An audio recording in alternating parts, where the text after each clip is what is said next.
I'm not trying to preach to nobody. This is what you got to do with your life. Hell no, shoot. You like burgers? Kill it. Dale gas. I'm just saying that's what I'm going through. And then people think, oh, he's trying to lose weight because he's doing movies. He wants to look better. He wants to be accepted. He wants to be accepted. No, no, no, no, no, no, no. Don't get it twisted, you guys. Don't even think that. At my highest weight of 445 pounds, the level of acceptance I had was amazing, okay? To put it to you like this,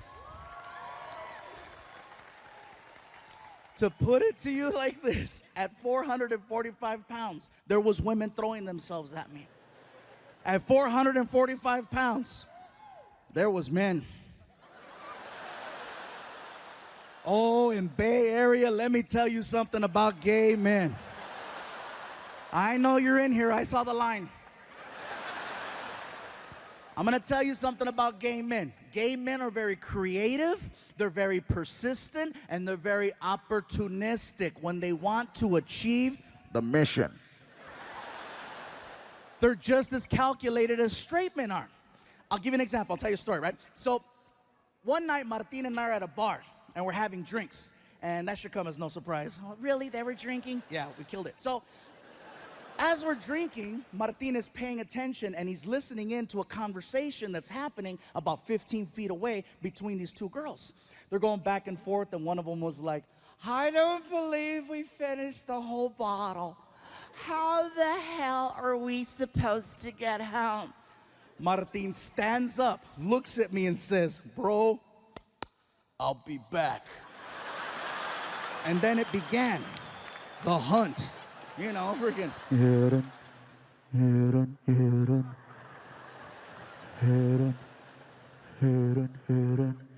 Gay men are the exact same way. They listen, they focus, they pay attention. They wait for one of the cows to get away from the rest of the herd so they can corner it and strike. 4 hours later, Martin and I are at the bar, and I'm 16 shots of tequila in. Oh yeah, and I feel fantastic. And I tell Martin, bro, I don't remember the last time I had this many shots of tequila. And Martin goes, bro, you're crazy, Fluffy. You're crazy. Wait right here. I gotta pee. And so he leaves to the restroom, and I'm leaning against the bar.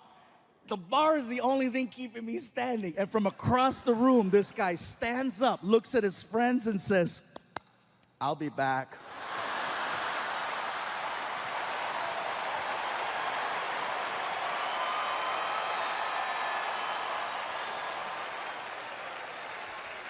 And then it began, the hunt. And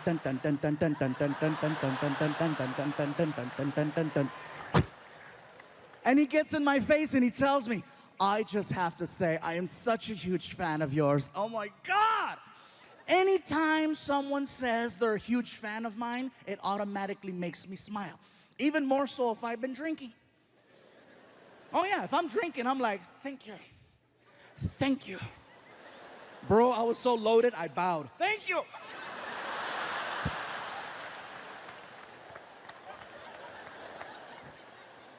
The guy puts his hand on my shoulder and he says, I just have to say, you have gotten me through some difficult time. And he stops talking and he squeezes and he goes, oh my God.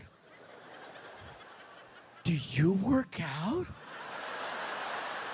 I was so drunk, I said, a little. You're the first person to notice. And he's like, oh, you could totally tell. And he squeezed again, and I said, I'm sorry, am I overstepping? No, bro, you don't understand. I'm stressed out. That felt pretty good. Want me to rub both your shoulders and your back and scratch it? Because I will. Oh, whoa. Hey, go for it.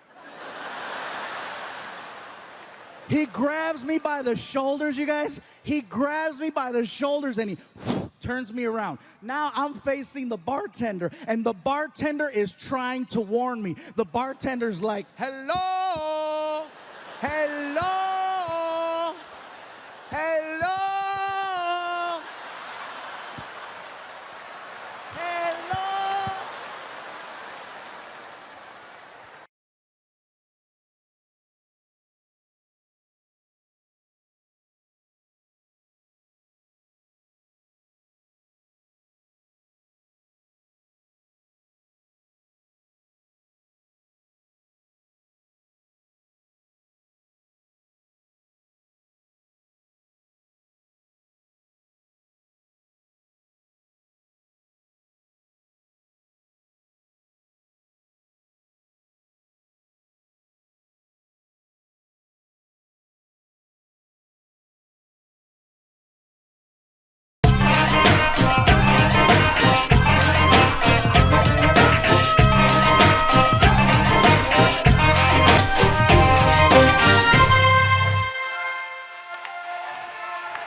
I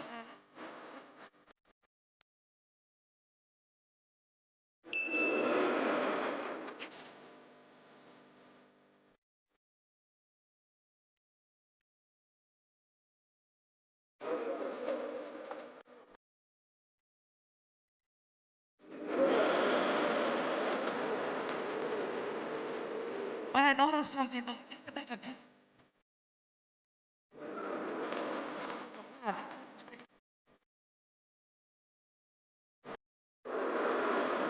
I made a cut.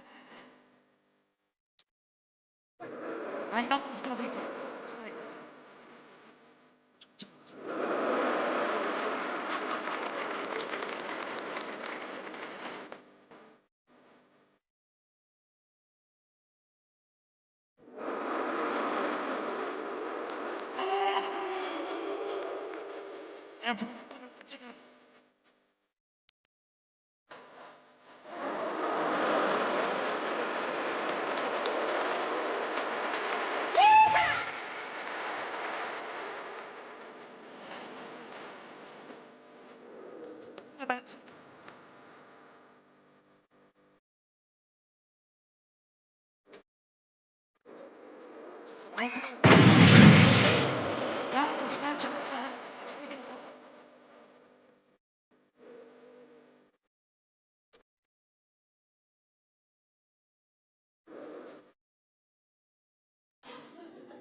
I know, Professor.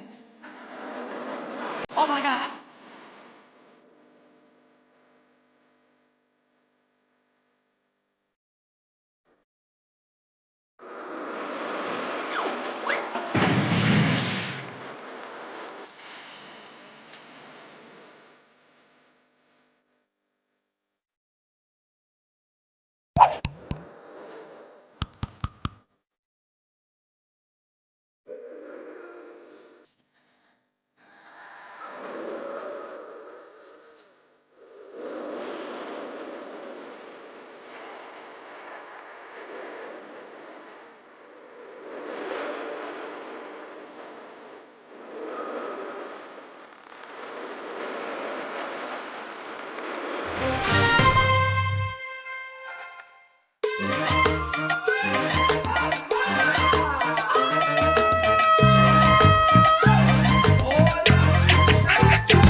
And it's an honor.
Like six.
A lot is painful, man. For those of you that don't know by now, I finally became a dad.